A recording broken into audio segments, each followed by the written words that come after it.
नमस्कार। सध्या संपूर्ण महाराष्ट्रात अवकाळी पावसाचा तडाखा वाढला असून अनेक ठिकाणी वादळी वाऱ्यांसह गारांचा पाऊस पडतो आहे। यावेळी एका क्षणात असं काही घडलं आहे ते पाहून तुम्हीही श्वास रोखून धराल हे मात्र नक्की।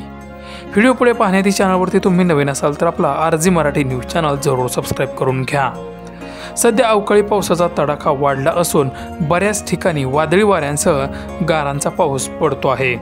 यावेळी नाशिक येथील अशोकनगर भागात अचानकपणे वादळ सुटलं। हे वादळ इतकं भयानक होते त्यामुळे अनेक दुकानांचे बोर्ड फाटले तर कोणाच्या घराचे पत्रे उडून गेले। यावेळी काही लोक रोडवरती उभा असताना अचानक तिकडून घराचा पत्रा उडून आला आणि उभा असलेल्या व्यक्तीच्या अंगावरून गेला। तो तरुण खाली वाकल्यामुळे त्याला कोणत्याही प्रकारची इजा पोहोचली नाही। नशीब बलवत्तर म्हणून असंच व्हिडिओ पाहून तुमच्याही तोंडून शब्द बाहेर पडतील।